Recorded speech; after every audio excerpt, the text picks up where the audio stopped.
This is ThinkEnergy, the podcast that helps you better understand the fast-changing world of energy through conversations with game changers, industry leaders, and influencers. So join me, Dan Seguin, and my co-host Rebecca Schwartz as we explore both traditional and unconventional facets of the energy industry.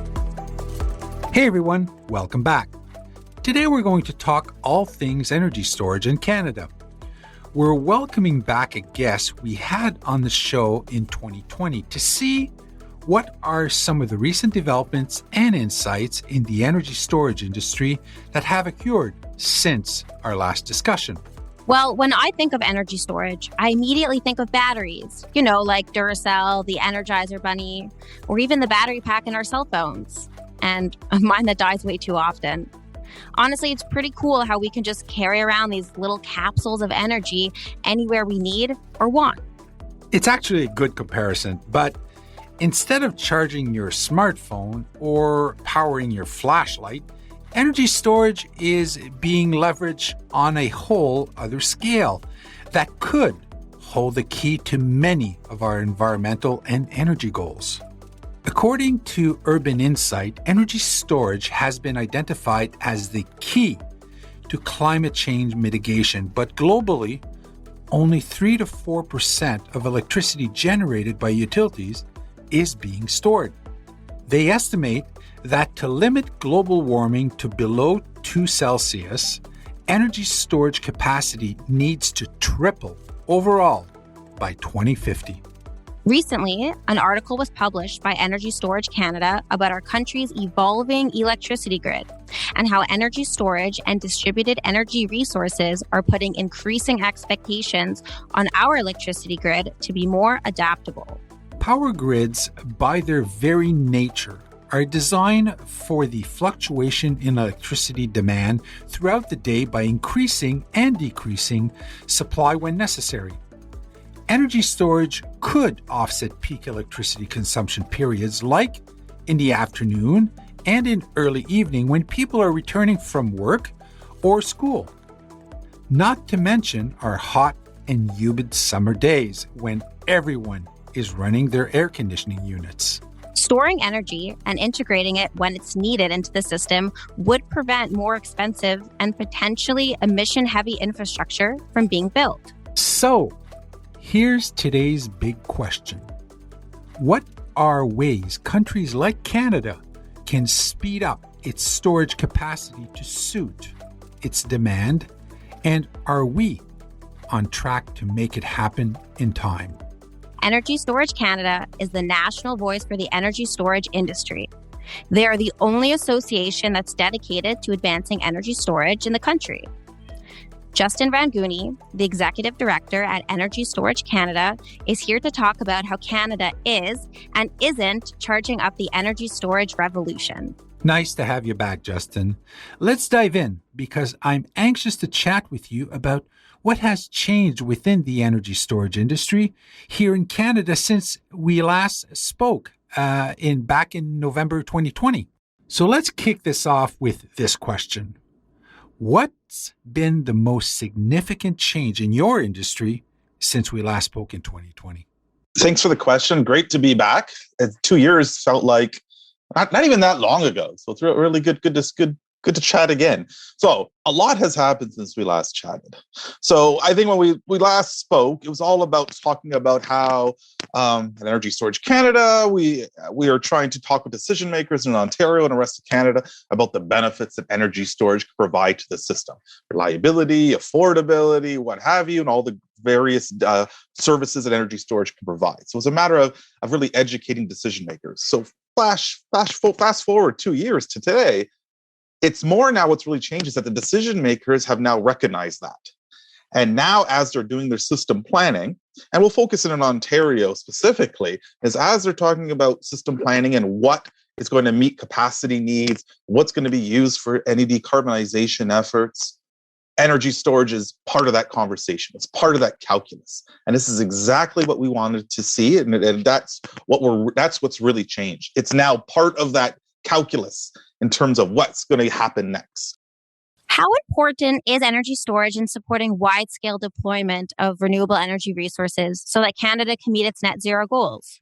I think the best response would be I found a new analogy, and it was from the New Yorker in a recent article that talked about the role that energy storage provides in terms of optimizing the grids, the assets that are already on the grid. So what they talked about is when in situations when the wind is blowing, the sun is shining, the water is flowing, the nuclear plants are humming, energy storage allows electricity grid to inhale. And then when the sun's not blowing, or the wind's not blowing, or the sun's not shining, or the water's not flowing, or the nuclear plants aren't humming, what energy storage allows the grid is to exhale and deliver that electricity to homes and businesses and charge devices. And so that's what energy storage can do, is to optimize. All right. Now, is there concern, though, that energy storage will affect the grid, like cause instability or create potential imbalances of supply? And is this maybe where energy storage and renewable energy intersect? Well, I think what energy storage does is solve some of those problems. What it does is, if it's part of the overall solution in terms of balancing the grid and optimizing what you have, energy storage can do that. Because one of the benefits of energy storage is that it's portable. It can be situated anywhere in the province or in the country, and of any size, and of all the various technologies available. There's lots to choose from, and the system planners can use that as a Swiss Army knife to make it work where it has to. So it can balance the grid, it can optimize the assets, it can provide reliability. So energy storage is that solution provider for the energy system. Okay. In your opinion, Justin, what's impeding the wider adoption of energy storage across Canada's provinces and territories? So I think one of them would be and I think we talked about this almost 2 years ago.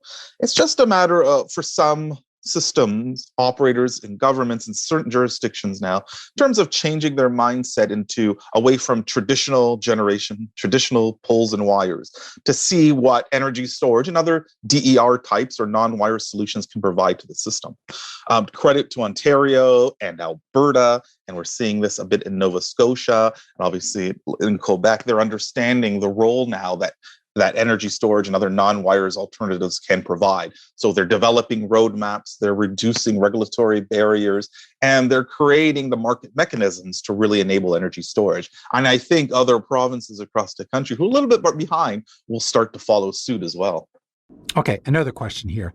I think it's safe to say that the economics of storage is improving, and in some cases has reached cost parity with conventional technology alternatives. Are the high upfront costs a factor that's discouraging more investors, or is there something else? I wouldn't say I think what's discouraging investors necessarily would just be the certainty of where the market mechanisms are going to be for energy storage. So in the US, you have, I think, almost a dozen states who have a energy storage procurement or energy storage target. So that's sending a signal to the sector and investors that we're looking for energy storage. We're looking for non-wires alternatives to put on the grid.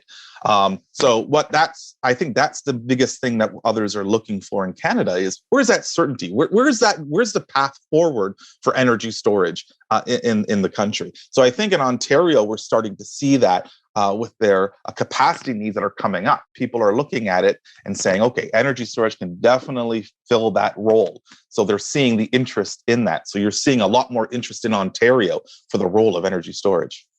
All right, Justin, if you had to break it down super quick for someone, what would be your elevator pitch for why we should integrate energy storage into a broader system framework? So if you had 1 minute to convince them that energy storage is the missing link to accelerating our path to net zero, what would you say? So I won't do the analogy again, but if it was the first time in the elevator with that person, I would use the inhaling, exhaling analogy. But what I would say quickly is simply that what energy storage is a solution provider. It provides different solutions depending on what the need is. If you need it for reliability reasons to make sure that the lights are going to be on, energy storage can play that role by saving that energy when it's needed, storing the energy when it's when it's needed, and then issuing it, and then also for affordability reasons to defer investments in new generation or new poles and wires. There's a lot of different reasons for energy storage. But again, I think that analogy is the best one I've seen so far. Some might not like me for this next one, but here goes. Justin, how can energy storage help meet demand spikes and also reduce or even eliminate the need to maintain or build new gas plants, which are among the dirtiest generators on the grid here in Ontario? So where energy storage can play that critical role is storing the electricity when it's generated at times when maybe you don't need it. So instead of curtailing or spilling water or maybe importing it or exporting it at a loss for that excess surplus generation, energy storage can store that electricity. So when there's peaks in demand, and energy storage can use that, the system planners can use the electricity that is stored during those peak demands and to really start leveling out that need for the new peaker plants or existing peaker plants for that matter. So it's really storing the energy for a future use. And that's why we're so excited about energy storage. Now, in an article you wrote in 2021, you reference that the Independent Electricity System Operator was undertaking a study on the potential phase-out of Canada's gas generation. You noted that Energy Storage Canada was keen to participate in the study. Has there been any movement? What are you hoping to achieve? So what happened since we last talked is the ISO did I would call it a preliminary report on their decarbonization efforts or the phase out of natural gas. And a lot of stakeholders took issue with it because of some of the assumptions that were made. And even the Minister of Energy looked at it and said, you know what, go back and develop a path. So we are eager to see what that path will be now coming out in November. I think the report is due from the ISO. And what we would like to see is a long range of assumptions and scenarios that really get us to that proper path that is cost effective and reliable. The first path kind of just used one scenario, but I think there are very different paths to achieve net zero in Ontario and in Canada. And what energy storage can provide, because there's different technologies, because it could be short duration or long duration, could be pump storage or flywheels or batteries or what have you, and it can be in different locations throughout the province and throughout the country. There are many different pathways to get there. So that's what we would really like to see in that report. Show us all the different scenarios, show us the cost effectiveness, so you have a wide variety of a menu to choose from. And we think it can be done.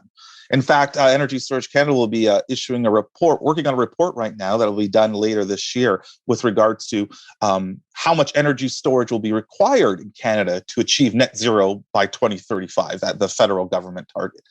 Because we're hearing a lot of other numbers of saying how we're going to get there. So we're trying to say as well, how much energy storage is going to be required to make that happen. So we look forward to sharing that report with you in the next few months.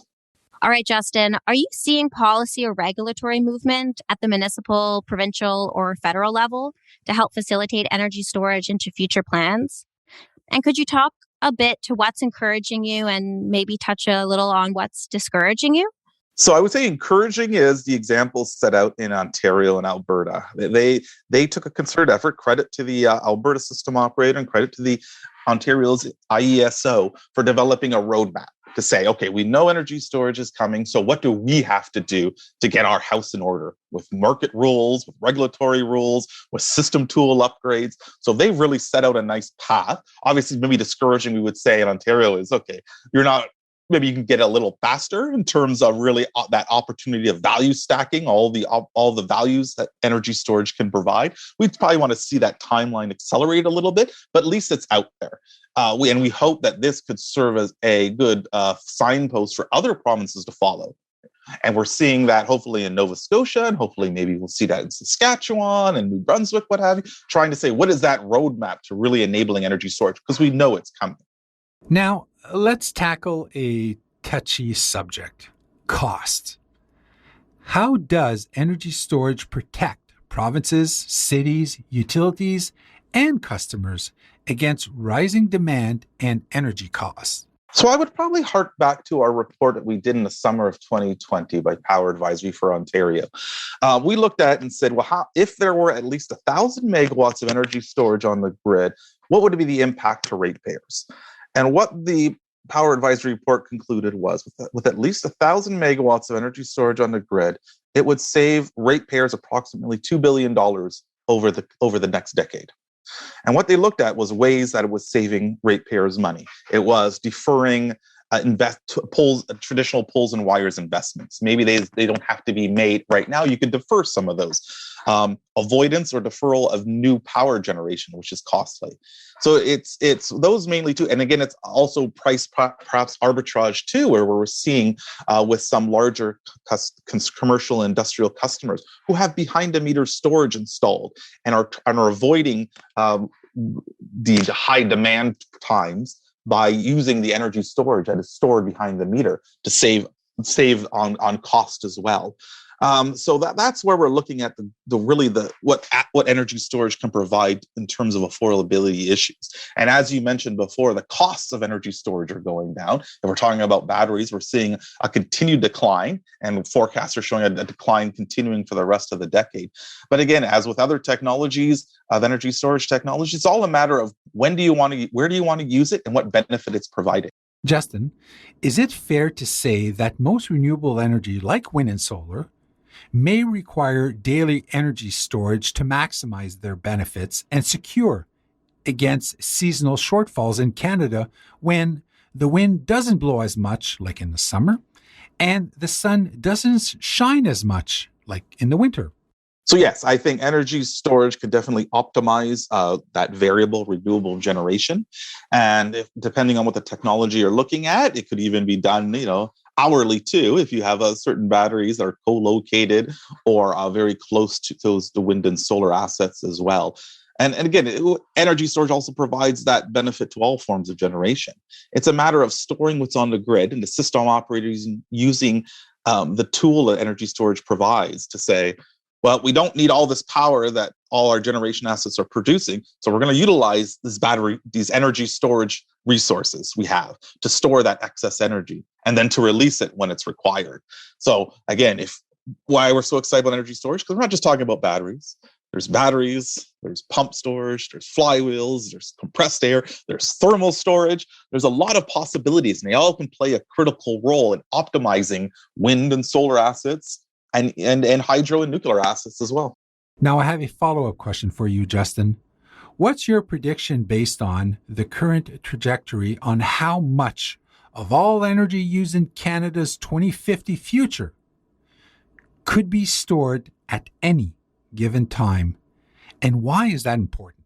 So it's probably hard to forecast that number. Now, our report will put a number on what is the minimum to achieve net zero by 2035. So we will have a number, a national number broken down by the provinces as well to see what that number is. But really, it all depends on what the system planner is using the energy storage for.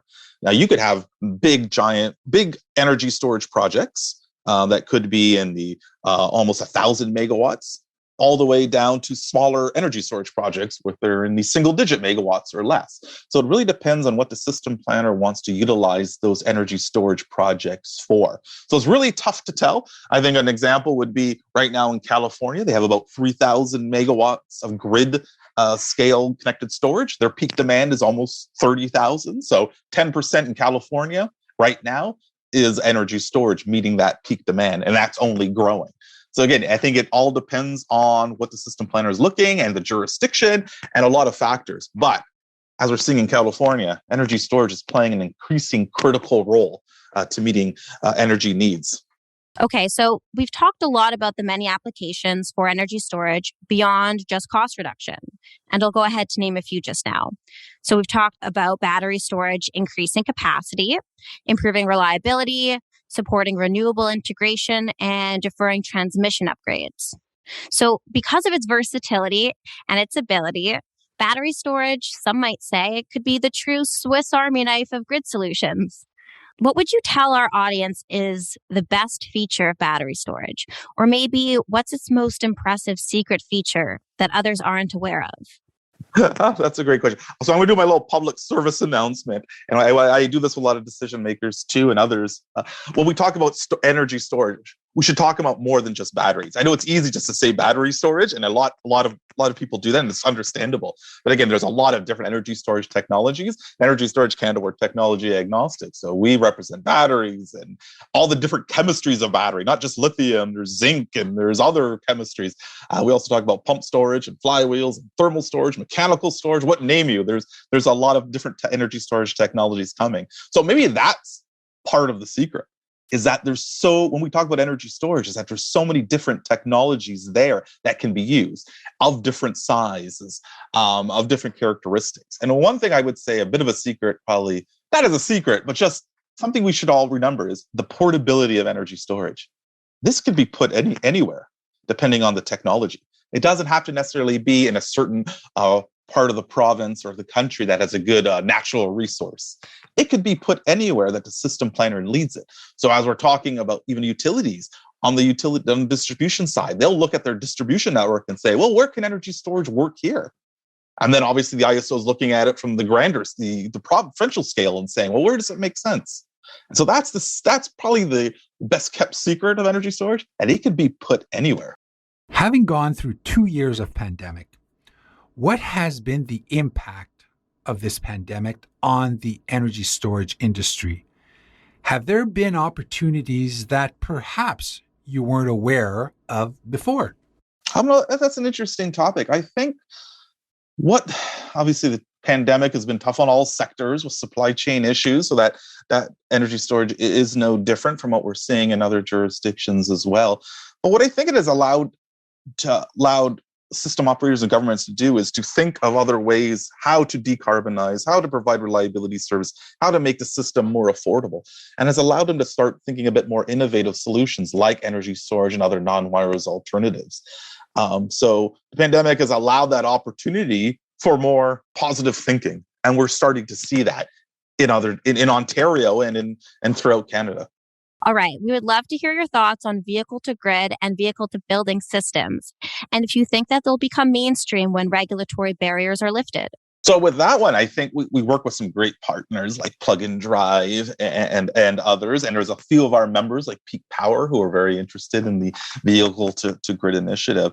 And where we see a lot of potential, obviously, is with the increased electrification, the hopeful of a lot more EVs on the road, is we look at that and say, well, your electric vehicle could be your battery for your home. It could be a battery for the local distribution company if they wanted to utilize it. So in terms of your question of vehicle to grid and what it can do, I think sky's the limit in terms of the innovation, that this could be a real game changer in terms of providing needed electricity when it's required or properly optimizing it. So it's great that people are at utilities and others are looking at electric vehicles more than just for transportation.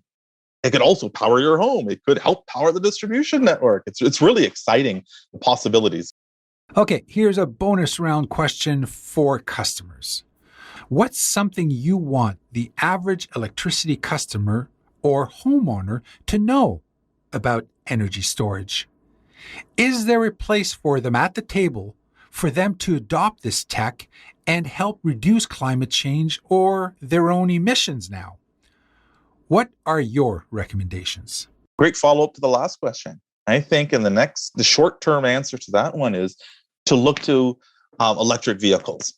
That is your best way as the average homeowner in terms of your own decarbonization efforts.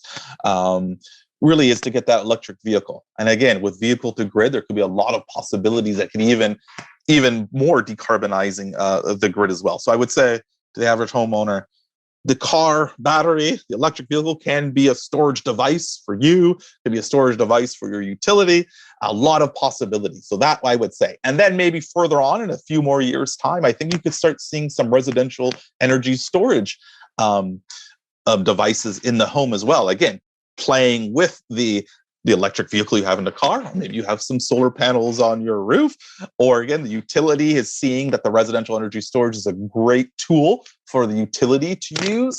Again, there's a lot of possibilities down the road for the average homeowner. But I say, you know what, electric vehicles are here. There's a lot more. I would say go look at Plug and Drive's website, go look at your local utility, talk to them, and go to your car dealership and see what kind of electric vehicles are out there. All right, Justin, as you know, we always end our interviews with some rapid fire questions, and we've got some new ones for you. Are you ready? Okay, let's go. What are you reading right now? Oh, okay. So I am reading The Fiery Trial about Abraham Lincoln's evolution of his thinking on slavery pre-Civil War and during Civil War, and obviously afterwards a bit. If you had to name a boat, if you had one, what would you name it? That's a hard one.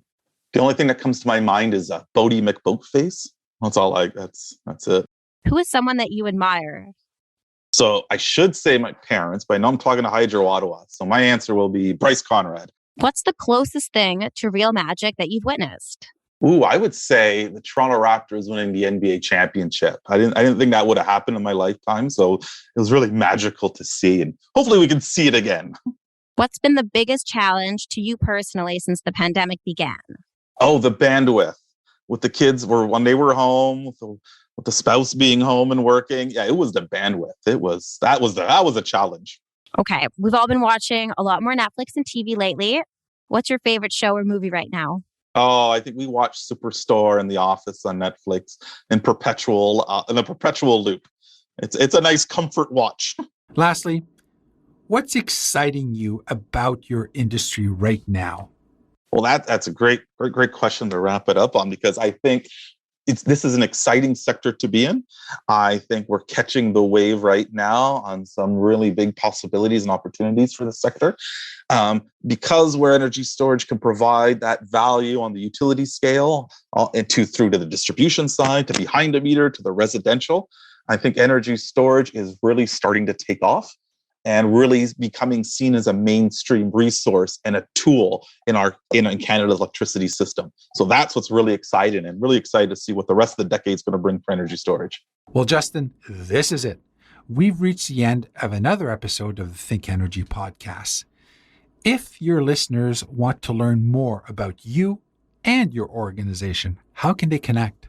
They can go on to energystoragecanada.org. We have a refreshed website. They can take a look and find out some more information, see all the work that we're doing, see a page of our growing membership list, which includes Hydro Ottawa. Also, they can attend our conference this in October. It will be in person, fingers crossed, downtown Toronto. It is what we call it, the only national conference focused on energy storage. So it's something, if you're interested in energy storage, you don't want to miss it. Again, Justin, thank you so much for joining us today. I hope you had lots of fun. I always do. This is fantastic. Thank you so much, Rebecca, and thank you, Daniel. Thanks for tuning in to another episode of the ThinkEnergy podcast. And don't forget to subscribe and leave us a review wherever you're listening.